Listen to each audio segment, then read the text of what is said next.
अखिल भारत हिंदू महासभा एवं गौरक्षक संगठनों के तत्वावधान में रविवार को मथुरा के होली गेट पर पश्चिम बंगाल में हिंदुओं पर हो रहे कथित अत्याचारों के खिलाफ हिंदूवादियों ने जोरदार प्रदर्शन किया है। प्रदर्शनकारियों ने पश्चिम बंगाल की मुख्यमंत्री ममता बनर्जी के खिलाफ नारेबाजी करते हुए प्रतीकात्मक पुतला दहन किया और केंद्र सरकार से तत्काल पश्चिम बंगाल में राष्ट्रपति शासन लागू करने की मांग की है। प्रदर्शन के बाद कार्यकर्ताओं ने होली गेट से जिलाधिकारी कार्यालय तक पदयात्रा निकाली, जिसमें बड़ी संख्या में लोग हाथों में झंडे और तख्तियां लेकर शामिल हुए।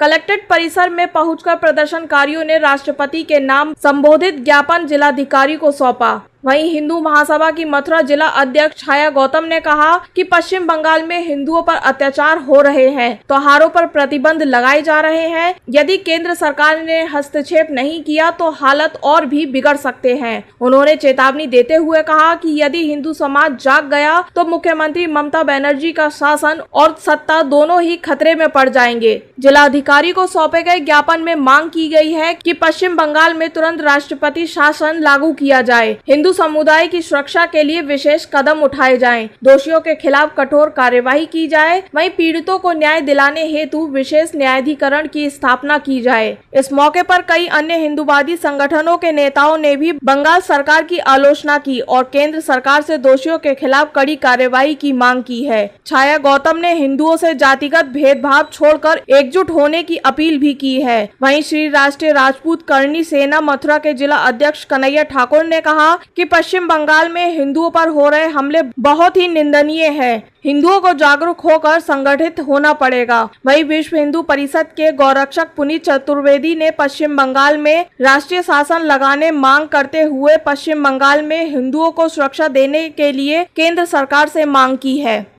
डीएम साहब को जो ज्ञापन दिया है वो हमने राष्ट्रपति जी के नाम दिया है कि वहाँ पर राष्ट्रपति शासन लागू हो, बस यही मांग है सभी हिंदुओं की। हिंदुओं के लिए क्या संदेश देना चाहती हैं? हिंदुओं के लिए सभी ये संदेश देना चाहती हूँ कि सभी हिंदुस्तान के हिंदू अगर एकजुट हो जाते हैं, जातियों में अगर नहीं बंटते हैं, तो ये हमारी आवाज़ बहुत बुलंद होगी और सरकार मजबूर हो जाएगी हमारी आवाज़ को बुलंद करने में और हमारे पक्ष में फैसला लेने में। क्योंकि सेंटर में बैठी हुई तो भारतीय जनता पार्टी की सरकार है। अगर सरकार वहाँ चाहे तो राष्ट्रपति शासन लागू कर सकती है और हमारी आवाज़ बुलंद होगी तो निश्चित तौर पर राष्ट्रपति शासन लागू होगा। हिंदुओं पर हो रहे पश्चिम बंगाल में नरसंहार के विरोध में ये पुतला दहन ममता बनर्जी का किया गया है, जो बिल्कुल हिंदुओं पर अत्याचार हो रहा है। और ये बीजेपी, मोदी जी और एक भी विपक्षी पार्टी, कांग्रेस हो, सपा हो, बसपा हो, कोई भी इसका प्रतिक्रिया नहीं कर रही है। इसमें ये सभी हिंदू देख रहे हैं कि हमारा कैसी स्थिति होनी है।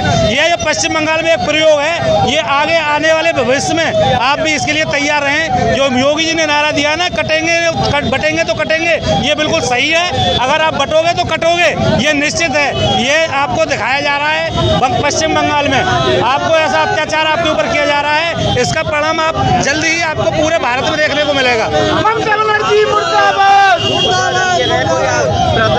हाँ, राष्ट्रपति के लिए राष्ट्रपति शासन लागू करने के लिए डीएम साहब को ज्ञापन भी दिया जा रहा है। हिंदू महासभा द्वारा, करणी सेना द्वारा और अखिल भारतीय क्षत्रिय महासभा भी इसमें शामिल है। सारे संगठन, हिंदूवादी जितने भी संगठन है, सभी मिलकर ज्ञापन दे रहे हैं डीएम साहब को राष्ट्रपति के नाम से। मेरे साथ मौजूद हैं गौपुत्र पुनीत चतुर्वेदी। पुनीत जी, अच्छा ये बताइए कि आज आपने जो तिलक द्वार होली गेट पर जो पुतला दहन किया है वो किस कारण किया है?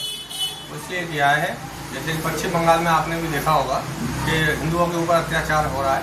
ममता बनर्जी की सरकार में हिंदुओं का उत्पीड़न हो रहा है, बहन बेटियों के साथ बलात्कार हो रहा है और वो हिंदू होकर के भी चुप है। इसके लिए आज हमने मथुरा में होली गेट स्थित इनका पुतला फूंका है और मथुरा डीएम के लिए ज्ञापन दिया है कि वहाँ पर राष्ट्रपति शासन की मांग की है और जल्द से जल्द हम ये चाहते हैं कि वहाँ राष्ट्रपति शासन लगे और हिंदुओं का बचाव हो। जय गौ माता की, जय श्री राम।